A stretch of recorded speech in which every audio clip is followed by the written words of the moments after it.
Halo, Assalamualaikum. Selamat pagi. Kita live lagi ya. Aku udah ngubungin Kak Andre-nya nih.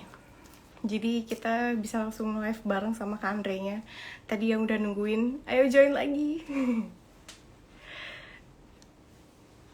Ayo. Mana nih teman-teman yang tadi udah nontonin aku di awal-awal. Halo. Halo, halo. Saya kembali, alhamdulillah. Oke, aku dari nyobain Kak Andre-nya. Kita invite ya Kak Andre-nya. Pagi Kak, halo pagi. Halo, aku udah invite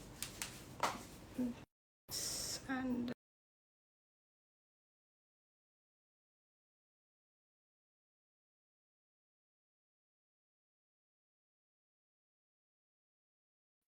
Kak Andre. Halo.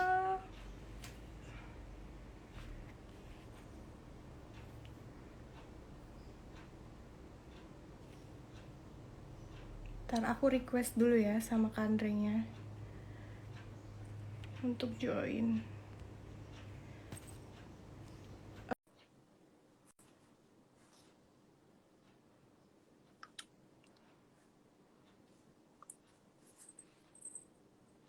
Tunggu ya, Kak Andre-nya belum accept nih. Udah, aku lagi waiting. Halo Kak Andre.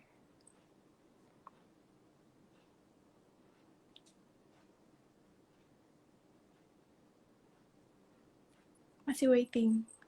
Kak Andre, boleh di-accept request-nya?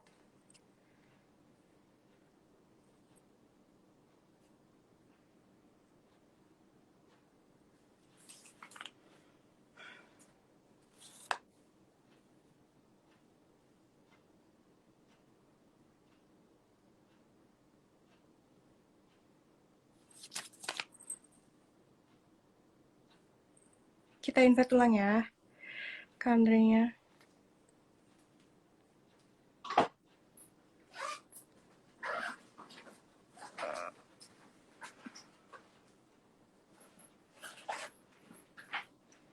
Suka deh sama kakak, friendly sekali. Terima kasih, Paramita. Oke, halo Kak Andre. Oke, halo Mbak. Kedengeran ya Kak? Masuk, masuk. Oke. Oke teman-teman nih, Kak Andre-nya udah live bareng kita. Mohon maaf sebelumnya tadi kita sempat miss. Langsung aja ya Kak Andre nih. Mungkin boleh kenalan sedikit dulu nih buat teman-teman yang udah nungguin dari tadi nih Kak. Sama Kak Andre penasaran banget sama yang pemerintahan UB katanya. Oke. Ya, perkenalan dulu ya. Oke, sebelumnya perkenalkan nama saya Andre Dwi Prasaja. Bisa teman-teman panggil Andre. Asalnya dari Kayu Agung, Kota Palembang, kayak gitu ya. Dari Sumatera Selatan. Sekarang sedang menempuh pendidikan di jurusan Ilmu Pemerintahan FISIP Universitas Brawijaya angkatan 2017. Seperti itu. Wah, keren, keren, keren. Oke, Kak Andre boleh ya aku sebelum kita masuk ke beda jurusan kakak, boleh nanya-nanya Oke. sedikit dulu nih Kak, kegiatan di kampus nih selama ini gimana sih Kak sebelum corona dan sesudah corona gitu untuk UB sendiri kayak gimana? Baik. Kalau kegiatan kampus sebelum corona itu kita berjalan dengan lancar ya, dalam arti kayak dalam sesuai dengan teknis, terus juga kalau misalkan dalam sebuah organisasi itu kan kita ada yang namanya rapat kerja dulu ya, dan rapat kerja itu misalkan kita buat range 1 tahun kayak gitu ya, untuk kita melakukan yang namanya eksekusi program kerja dan lain-lain seperti itu. Nah kalau misalkan sebelum pandemi itu ya enak kayak gitu ya, berjalan dengan lancar karena kegiatannya juga bisa offline, bisa langsung ke lapangan, ke kelas-kelas kayak gitu ya. Tapi dengan adanya pandemi COVID-19 itu benar-benar berubah 180 derajat kayak gitu ya. Benar-benar kayak antara bumi dan langit kayak gitu ya. Jadi apapun kegiatan itu dilakukan serba daring kayak gitu ya, ataupun dalam jaringan. Itu sih yang paling signifikan ya, dengan konteks ataupun konsep dari kegiatan itu dikemas benar-benar daring kayak gitu ya. Kalau misalkan selama pandemi COVID-19 ini. Tapi sulit nggak sih Kak selama daring ini tuh untuk kegiatan-kegiatan kampus itu? Kalau dibilang sulit itu tergantung dengan keniatan kayak gitu ya dari masing-masing lembaga dan organisasinya. Kalau misalkan kita kemarin ini sedikit sharing ya, kemarin saya itu fokus dan berproses di BEM Visip kayak gitu ya, Universitas Brawijaya, dan di situ kita membawakan apa istilahnya itu kayak hype untuk kita menjalankan program kerja dengan inovasi yang kita berikan juga.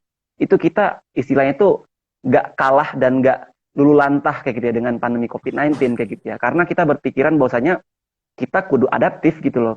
Kita kudu adaptif dengan program kerja yang kita kemas kreatif juga dan sesuai dengan apa ya kaidah-kaidah kayak gitu ya, sesuai dengan pandemi COVID-19 sekarang kayak gitu ya. Misalkan kemarin oke, ketika eksekusi yang namanya pengabdian desa, kita ada desa binaan kayak gitu ya, di Desa Gombong, itu di Kecamatan Ngantang, Kabupaten Malang. Sebenarnya kegiatannya itu, kalau misalkan hanya kegiatan daring kan, nggak ada hype untuk pengabdiannya kayak gitu ya, terhadap Iya desa sih. kayak gitu ya. Dan di situ kita meminta izin kayak gitu ya, meminta izin kepada pemangku kebijakan ataupun dekanat di Visip UB kayak gitu ya, untuk kita tetap melakukan secara luring kayak gitu ya, luar jaringan, kita langsung eksekusi secara langsung ke desa, tapi dibatasi orangnya kayak gitu ya. Yang dulunya itu sekitar 50 orang kayak gitu ya, yang turun ke desa untuk kita mengabdi di sana kayak gitu ya, untuk mengembangkan desa wisata, desa yang mandiri kayak gitu ya. Tapi ketika adanya pandemi COVID-19 ini kita dibatasi dengan maksimal 15 orang kemarin. Tentunya dengan uh, konsep ataupun apa ya istilahnya itu kayak kesiapan konsepnya itu dengan prokes kayak gitu ya, memakai protokol kesehatan seperti itu.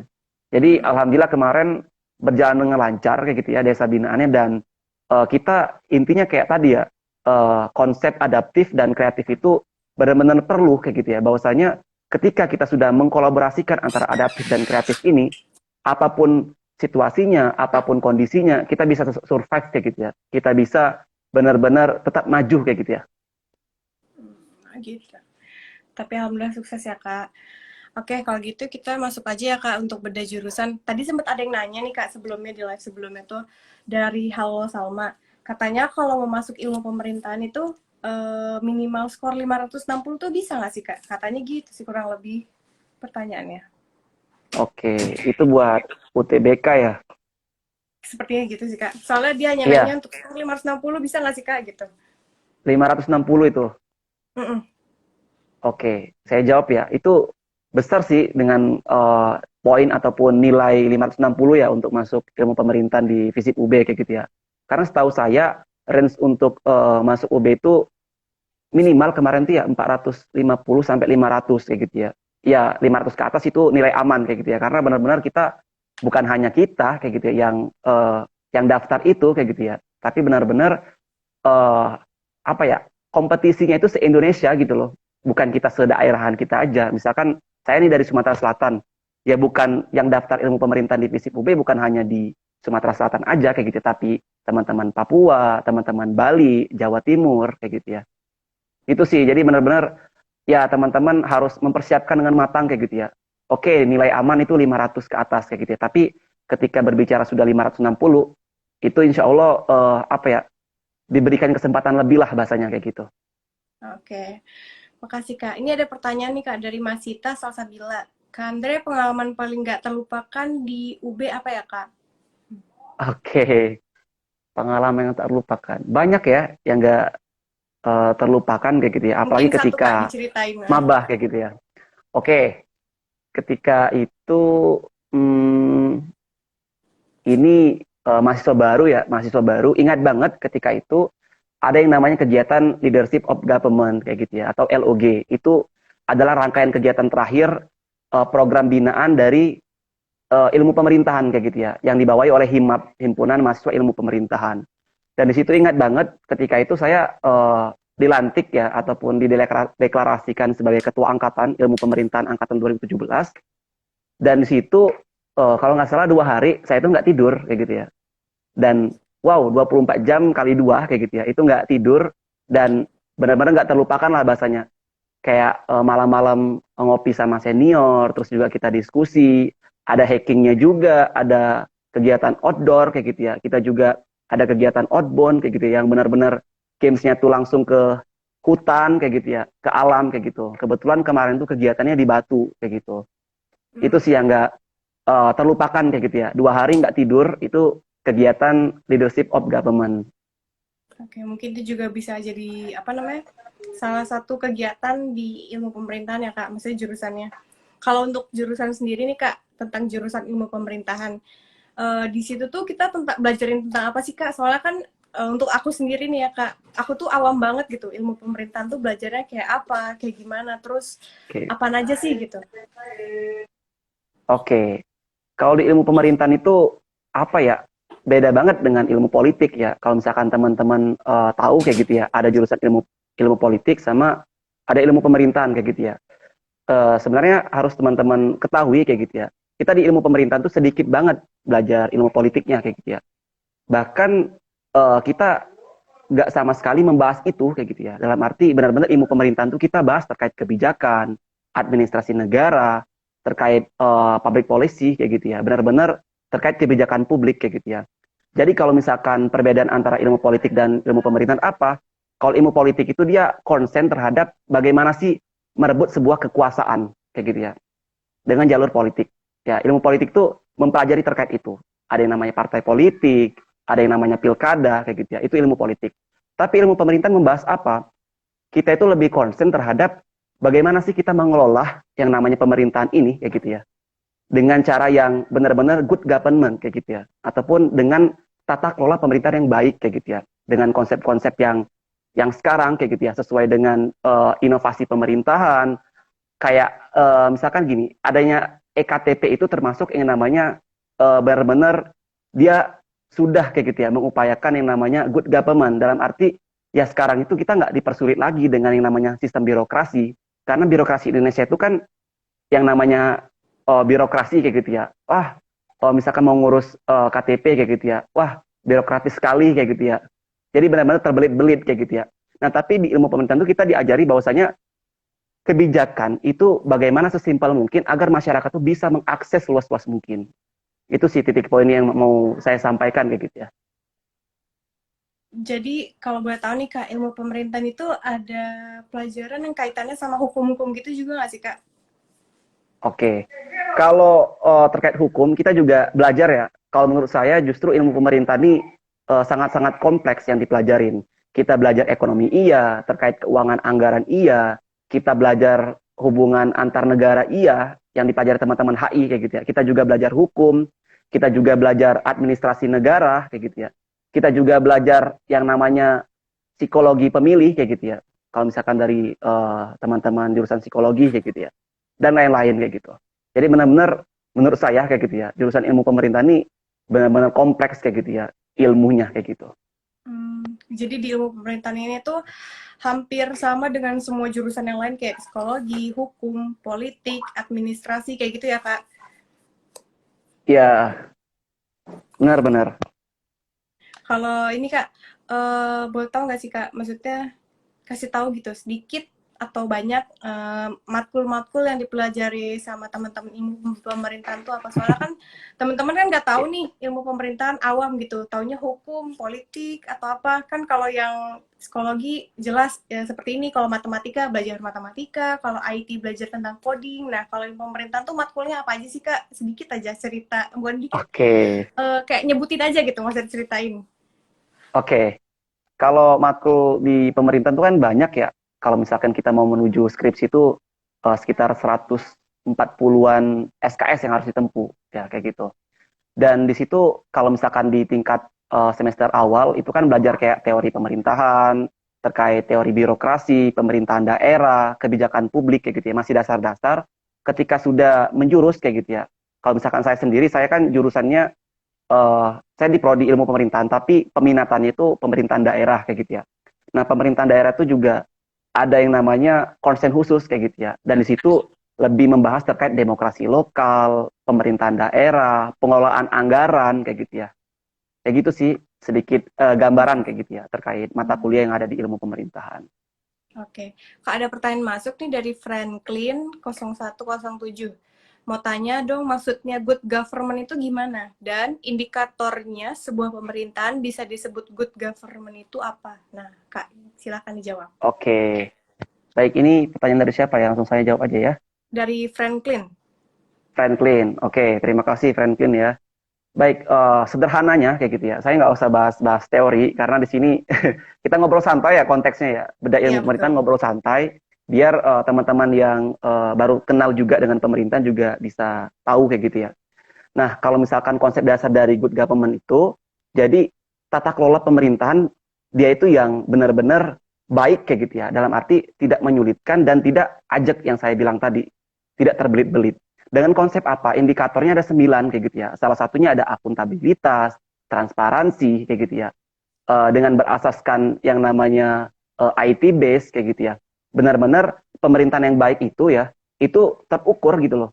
Akuntabilitas terukur dalam arti misalkan gini, Pak Jokowi dalam kabinetnya dia sudah menentukan APBD gini gini gini, terus juga APBN-nya gini gini kayak gitu ya. Dan itu teralokasi kayak gitu ya. Di bidang kesehatan berapa triliun, di bidang pendidikan berapa triliun, di bidang pertahanan keamanan berapa triliun kayak gitu. Dan disitulah keterukurannya kayak gitu ya. Bahwasanya pemerintahan yang baik itu terukur gitu loh. Itu salah satunya gitu. Terus juga terkait transparansi kayak gitu. Nah, terkait publikasi informasi itu harus benar-benar transparan kayak gitu ya. Bahwasanya ketika sudah menjalankan yang namanya kegiatan misalkan gini, eksekusi dalam 1 tahun kayak gitu ya. Kan di akhir itu kalau misalkan kayak organisasi kan ada yang namanya LPJ kayak gitu ya. Iya. Begitupun sama pemerintahan juga ada pertanggungjawabannya ke publik gitu loh. Bahwasanya kalau misalkan laporan namanya lakip ya, laporan pemerintah itu namanya lakip, itu kayak LPJ kita di organisasi gitu loh kalau teman-teman mahasiswa ataupun teman-teman siswa ketika di OSIS kayak gitu ya, yang namanya LPJ ya.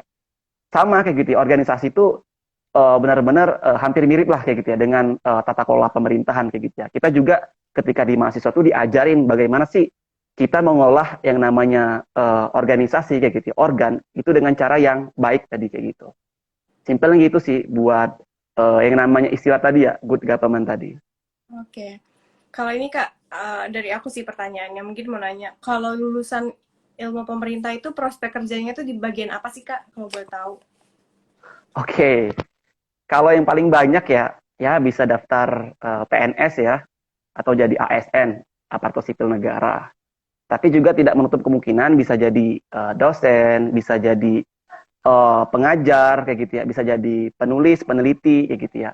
Dan juga tak kalah apa ya istilahnya itu kayak tak kalah pentingnya kayak gitu ya, bisa juga jadi caleg kayak gitu ya, jadi calon anggota DPR kayak gitu. Bisa juga kalau misalkan teman-teman sudah mateng kayak gitu ya, secara emosional, secara pemikiran juga, bisa juga tuh terjun langsung ke yang namanya ikut pilkada dan yang lain kayak gitu. Gitu sih buat prospeknya ya. Tapi benar-benar kalau di awal ya paling teman-teman saya itu banyak kepikiran buat daftar CPNS kayak gitu. Oke. Kalau dari Kak sendiri gimana? Ada niat untuk CPNS atau jadi caleg? Oke, kalau kalau di dekat-dekat ini nggak ada ya kepikiran buat apa ya istilahnya itu bermimpi kayak gitu ya untuk terjun ke politik itu belum ada kayak gitu. Jadi saya itu cita-citanya justru jadi pengajar dan jadi peneliti gitu karena saya tuh orangnya yang akademis banget kayak gitu ya. Gitu. Dari maba itu suka ikut kajian, diskusi, suka ikut riset kayak gitu ya. Jadi fokusnya ke situ sih. Jadi benar-benar kalau misalkan ditanya, ya saya milih untuk jadi akademisi di ilmu pemerintahan gitu. Oke. Keren banget berarti ya Kak Andre. Kak, boleh tanya nggak sih Kak? Kalau di skripsinya teman-teman ilmu pemerintahan itu biasanya bahas tentang apa sih Kak? Mungkin Kak Andre sekarang juga lagi di tingkat akhir ya, bener nggak sih Kak? Benar.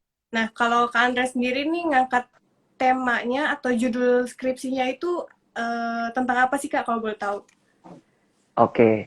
Kalau di jurusan ilmu pemerintahan itu kita dengan konsen ilmu yang ilmu pemerintahan kayak gitu ya. Kita membahas terkait yang tadi tata kelola pemerintahan, kebijakan publik kayak gitu ya, administrasi negara. Kalau saya sendiri saya membahas skripsi itu terkait Pilkada Kabupaten Malang kayak gitu ya. Khususnya calon perseorangannya kayak gitu. Dan kan menarik ya. Biasanya kan kepala daerah itu diusung oleh partai politik kayak gitu ya. koalisi partai politik ataupun dari beberapa gabungan partai politik kayak gitu ya. Tapi di sini saya fokus kayak gitu ya di skripsi saya membahas terkait calon perseorangannya atau calon independen kayak gitu. Kan menarik ya. Dia bukan anggota partai, dia bukan memiliki yang namanya research ataupun kekuatan politik, tapi dia mau maju sebagai kepala daerah kayak gitu ya. Dan di sini yang saya teliti kayak gitu ya, bahwasanya ketika itu di Kabupaten Malang tahun 2020 kemarin ada calon perseorangan tuh maju kayak gitu ya. Dia bukan anggota partai dan dia juga tidak memiliki kekuatan politik kayak gitu. Itu menarik sih buat dikaji. Oke. Ini Kak ada pertanyaan dari Nopinop. Katanya Universitas Brawijaya ketat juga ya Kak. Terus ada lagi, kalau nilai SBMPTN-nya untuk lulus di UB ilmu pemerintahan berapa Kak? Oke, kemarin itu 2020 yang aman ya 470 sampai 500 kayak gitu ya. Saya sarankan karena ya di ilmu pemerintahan UB itu tiap tahun itu ribuan yang daftar kayak gitu ya. Ribuan yang daftar dan yang diambil tuh kecil banget gitu loh. Jadi misalkan yang diambil itu 37 sampai 48 misalkan yang daftar ribuan kayak gitu ya, 1.500 sampai 2.000 kayak gitu ya. Jadi buat amannya ya kamu kayak gitu ya bisa nyiapkan nilai UTBK itu 500 ke atas kayak gitu ya. Itu sih saran saya kayak gitu ya biar aman. Bahkan kalau misalkan kayak tadi ada yang 560 atau 570 itu boleh banget kayak gitu ya. Biar nggak tergoyangkan kayak gitu ketika nanti ada seleksi. Untuk yang diterima itu nih Kak, jumlah diterimanya itu 2 kelas atau 1 kelas Kak? Totalnya jadinya. Kelasnya, Jadinya 1 kelas atau 2 kelas dari 70 orang, apa tadi 40 orang gitu Kak? oh kan ada 3 jalur kan, Iya betul. SNPTN, ya yang jalur UTBK itu SBMPTN sama jalur mandiri kan. Jadi masing-masing itu punya kuota. Nanti habis ini bagi teman-teman yang kepo kayak gitu ya dengan kuota ataupun peluang di ilmu pemerintahan FISIP UB itu bisa banget lihat di akun kayak gitu ya, official akun dari Universitas Brawijaya. Kemarin tuh kalau nggak salah seminggu yang lalu ada yang memposting terkait itu kayak gitu ya. Jadi yang tadi gabungan dari 3 jalur tadi, kalau misalkan saya sendiri di 2017 itu jumlah angkatan 137 gitu loh. Itu ada 3 kelas. Nah, semenjak angkatan 2019 itu sudah 4 kelas. Setahu saya ya, sampai kelas D. 2020 juga sudah sampai kelas D. Jadi yang terakhir yang sampai kelas C hanya semester angkatan 2017 sama 2018. Ini Kak ada pertanyaan. Kalau ujian mandiri, ujiannya ada pelajaran apa aja Kak? Oke, saya nggak tahu spesifik ya, jujur nggak tahu spesifik terkait jalur mandiri itu terkait apa namanya seleksinya apa kayak gitu ya. Soal-soalnya juga pun nggak tahu kayak gitu ya. Kebetulan saya 2017 itu alhamdulillah dapat jalur SNPTN kayak gitu ya. Saya nyoba langsung di ilmu pemerintahan UB kayak gitu. Nah, tapi untuk jalur mandiri itu setahu saya kayak gitu ya. Saya tahu dari teman-teman yang dia jalur mandiri kemarin, yang kamu pelajarin itu konsen terhadap ilmu-ilmu yang selaras dengan ilmu pemerintahan kayak gitu ya. Tentunya nanti TKD kayak gitu ya, tes akademik kayak gitu ya, itu fokusnya ke PPKN, ke apa namanya IPS kayak gitu ya, mata-mata pelajaran di SMA, terus ada bahasa Indonesia, terus kalau misalkan teman-teman IPS itu belajar sosiologi, ekonomi kayak gitu ya. Nah kalau bisa pokoknya yang mata-mata pelajaran yang wajib itu dipelajarin semua, biar benar-benar ketika ada pertanyaan apapun itu bisa kayak gitu ya, untuk menjawab kayak gitu ya. Jangan khawatir teman-teman, pokoknya apa ya pertanyaannya itu benar-benar selaras lah dengan ilmu pemerintahan kayak gitu. Ya, oke. Ada pertanyaan lagi nih Kak dari Franklin. Kalau di Indonesia, apakah bisa untuk menjadi seorang presiden atau kepala negara tanpa mengikuti partai politik? Oke, ya ini konteksnya negara ya. Kalau di BEM ya skala kampus itu bisa tanpa partai, tanpa aneh-aneh itu bisa jadi presiden BEM kayak gitu ya.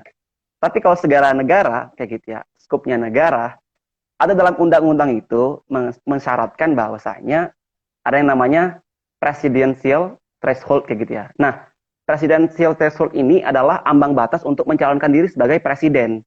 Kayak gitu. Itu minimal 20% jumlah kursi di parlemen. Kayak gitu. Nah, misalkan kayak gini. Misalkan 2024 itu presiden kita nggak usah sebut nama presidennya, tapi koalisi partainya aja. Misalkan PDIP sama Gerindra itu kan suara kursi terbanyak nomor satu dan nomor dua. Mereka sebenarnya bisa ngusung berdua kayak gitu ya. Itu lebih dari 20%. Maka dari itu mereka bisa mencalonkan presiden dan wakil presiden kayak gitu ya. Tadi kuncinya di presidensial threshold kayak gitu ya. Nah, kalau misalkan berbicara dia mengikuti partai atau enggak, tergantung koalisiannya kayak gitu ya. Kebetulan saja kemarin itu Pak SBY-nya Demokrat kayak gitu ya koalisian, kemudian juga Pak Jokowi 2 periode itu karena dia kader PDIP dimenangkan PDIP juga kayak gitu ya. Tapi nggak menutup kemungkinan kayak peluang kayak Anies Baswedan, terus Ridwan Kamil, dia yang non partai politik kayak gitu ya, kayak Ibu Hopipa juga, itu juga berpeluang untuk jadi presiden, tergantung nanti koalisian partainya gimana kayak gitu. Itu sih buat Franklin ya. Ya, oke. Selanjutnya nih Kak, nggak ada pertanyaan sih dari aku aja nih Kak. Untuk ilmu pemerintahan itu kebanyakan harus anak IPA atau anak IPS sih Kak? Atau harus emang, karena ini kan tentang ilmu pemerintahan yang lebih kayak sosiologi gitu Kak. Berarti Benar-benar. rata-rata isinya tuh anak IPS semua atau anak IPA tuh nggak bisa masuk situ kayak gitu gimana Kak? Oke. Ya, kalau berbicara terkait apa ya, peluang ataupun terkait komposisi ya mahasiswa di ilmu pemerintahan itu beragam ya, jujur. Tapi memang dominan itu anak IPS karena memang benar-benar selaras dengan ilmunya kayak gitu ya. Tapi banyak kok teman saya itu dari IPA, dari jurusan bahasa, dari pesantren dia, bahkan dari SMK juga ada gitu loh. Jadi nggak menutup kemungkinan kalau misalkan teman-teman emang niat untuk belajar kayak gitu ya, nggak ada yang namanya istilahnya tuh kayak ada sekat-sekat kesempatan untuk kalian masuk kayak gitu ya. Intinya kalau misalkan kalian pengen belajar ya dipersiapkan kayak gitu. Kalau dari Kandre sendiri apa dulunya? SMA-nya IPA atau IPS atau SMK? Coba tebak coba. SMK kayaknya ya Kandre. Oh, SMK. Saya IPS dulu. Berarti udah selaras ya Kak. Kalau ini Ya, Kak, mau tanya nih Kak, kalau masuk ilmu pemerintahan, kita tuh harus punya passionnya dulu nggak sih Kak di jurusan ini gitu? Atau yang nggak punya passion pun tetap bisa, nanti lama-lama dia suka sendiri sama jurusannya. oke. Kalau misalkan terkait itu ya, sebenarnya itu tergantung ke individu ataupun mahasiswanya nanti kayak gitu ya. Kalau misalkan berbicara pendapat saya, kalau saya memang saya menginginkan jurusan itu gitu loh. Dari SNPTN pun saya milih jurusan pertama di ilmu pemerintahan. Jadi saya benar-benar kayak saya optimis dengan jurusan itu gitu loh. Saya juga sudah apa ya, sudah mempertimbangkan kayak gitu ya, kenapa memilih jurusan ini. Tapi tidak menutup kemungkinan ada beberapa teman saya yang curhat kayak gitu ya. Kita nggak usah sebut namanya karena nggak boleh ya. Intinya gini, dia jurusan kan ngambil 3 jurusan ya. Nah, dia ilmu pemerintahan ini di jurusan di pilihan kedua sama ketiga. Otomatis bukan prioritas dia dong kayak gitu ya. Bukan yang dia pengen kayak gitu ya. Tapi ketika dia masuk kayak gitu ya, ketika dia belajar, mendapatkan ilmu, akhirnya dia suka sendiri kayak gitu ya. Jadi benar-benar ada yang mendapatkan jurusan ilmu pemerintahan ini di pilihan kedua atau tiga kayak gitu ya. Dan di situ mereka setengah hati awalnya kayak gitu ya. Tapi ketika menjalankan dengan prosesnya itu kayak ya dinikmatin aja kayak gitu. Itu sih. Berarti, tapi gampang nggak sih Kak untuk belajar di jurusan ilmu pemerintahan atau malah sulit gitu? Kalau dibilang sulit, ya itu tergantung ke apa ya, pola belajar kita juga kayak gitu ya. Intinya tadi yang saya bilang, kalau ada kemauan, insya Allah bisa kayak gitu ya. Kalau ilmu pemerintahan tuh kuncinya di baca dan analisis, beda dengan teman-teman rumpun saintek ataupun rumpun agro kayak gitu ya. Dia lebih kepada mengandalkan yang namanya logika, matematik kayak gitu ya. Dan benar-benar adalah istilahnya itu matematika di tiap ilmunya kayak gitu ya. Kalau kita di ilmu pemerintahan tuh kita benar-benar literatur sama analisa kayak gitu ya. Benar-benar kalau misalkan kita kuat di sini, insya Allah bisa mengikuti perkembangan itu kayak gitu. Simpelnya gitu sih. Oke. Ada pertanyaan nih Kak dari Mas Sita. Kak, gimana biar kita memaksimalkan jurusan kita walaupun kita nggak suka? Cuma rezekinya itu kita di jurusan itu. Nah, itu gimana Kak? Oke, ya. Kalau itu kayak gitu ya. Jadi balikkan lagi kayak gitu ya ke masing-masing teman-teman terkait rezeki, terkait kesukaan, terkait passion kayak gitu ya. Benar-benar makanya dari SMA itu disiapkan kayak gitu ya. Kita jangan ikut-ikutan. Saran saya, tapi ini bukan menggurui ya, tapi ini sedikit insight kayak gitu ya. Saran saya, jangan sampai milih jurusan itu karena teman dan juga mohon maaf, apalagi karena orang tua kayak gitu ya. Oke, bisa kita apa ya, penuhi kayak gitu ya, ekspektasi orang tua kita. Misalkan orang tua kita menekan kita buat jadi dokter kayak gitu ya. Ya nanti masuk FK kayak gitu ya, kedokteran.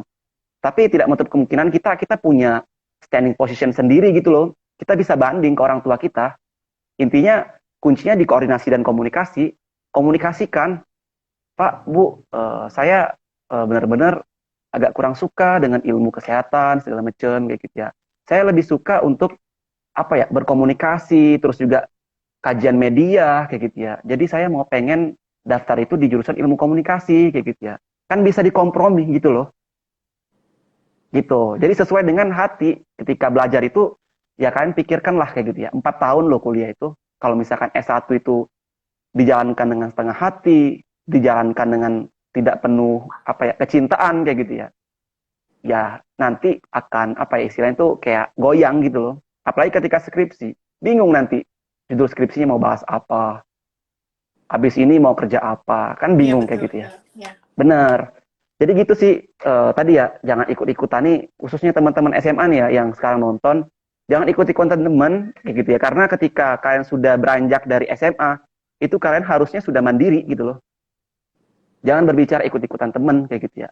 Boleh kalau kampusnya itu sama teman-teman kayak gitu ya. Misalkan teman-teman kita banyak di UI atau di UGM atau di UB, ya boleh banget kayak gitu ya. Tapi jurusannya bisa beda kayak gitu. Itu sih. Ya. Jadi gitu ya untuk pertanyaannya Mas Ita. Oke nih Kak, kayaknya nggak kerasa kita udah 30 menit nih Kak ngobrol-ngobrol. Terus udah nggak ada pertanyaan lagi. Mungkin ada pesan atau kesan Kakak nih terakhir buat menutup live IG hari ini Kak? Oke. Ya, buat pesannya kayak gitu ya untuk teman-teman SMA kayak gitu ya, ataupun SMK dan sederajat kayak gitu ya dari teman-teman MAN, tetap semangat kayak gitu ya untuk menjalani hari-hari karena kelas 12 itu hari-harinya berat kayak gitu ya. Hari-harinya berat dan kalau bisa diiring dengan senyum kayak gitu ya. Karena apa ya? Allah ataupun Tuhan itu tidak memberikan yang namanya musibah kayak gitu ya, ataupun eh, apa ya, hambatan ataupun terkait rintangan kayak gitu ya, tidak sesuai dengan kapasitas dari hambanya kayak gitu ya. Jadi benar-benar Allah ataupun Tuhan itu memberikan kayak ujian ataupun masalah itu sesuai dengan kapasitas teman-teman. Jadi jangan ragu untuk melewatinya. Itu sih. Oke. Kak, kok cuma 30 menit? Ah, waktunya udah 30 menit nih. Takutnya Kak Andre juga mau nyusun skripsi. Jadi kalau teman-teman nih mau nanya lagi, bisa langsung ke IG-nya Kak Andre. Boleh ya, Kak? Boleh, boleh. Nanti Nah, DM aja ya kalau mau nah, jadi seputar buat yang teman-teman nih, adik-adik jurusan. teman-teman SMA yang masih penasaran tentang ilmu pemerintah, bisa langsung DM Kak Andre-nya langsung. Soalnya kita juga membatasi waktunya biar nggak kelamaan dan nggak bosen nih teman-teman juga. Takutnya bosen. Gitu. Ya, boleh. Jadi jangan lupa ya, IG-nya Kandre apa nih Kak? Nah, boleh disebut nih Kak. Ada temen yang Ya, penasaran. Andre DPR underscore. Ini sekarang lagi live ini kan pakai IG saya. Nih, saya Oke. tulis nih. Oke, ditulis nih langsung sama Kandre-nya. Nanti kita tag juga nih dari live IG ini kan pasti kita masukin ke IGTV. Jadi ntar langsung Boleh, boleh. teman-teman bisa kepoin langsung nih Kandre-nya di IG-nya ya. Boleh, boleh.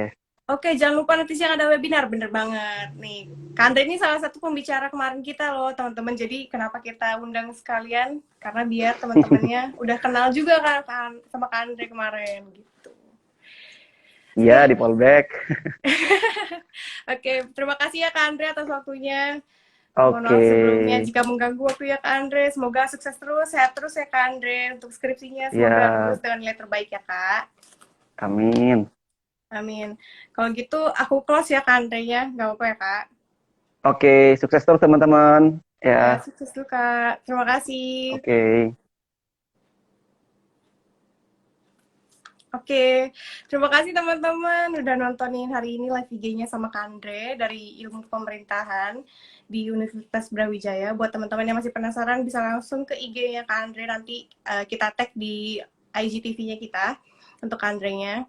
Dan tadi ada sih tempat teman-teman di sini nanyain kalau masih bingung sama universitas dan jurusannya, tenang aja. Nanti anak sekolah bakalan bakal ngasih teman-teman semua nih bedah-bedah jurusan yang lain, bedah prodi yang lain dari universitas lain biar teman-teman bisa nentuin nih jurusannya mau jurusan apa di di universitas mana atau di institut yang mana, oke? Jangan khawatir.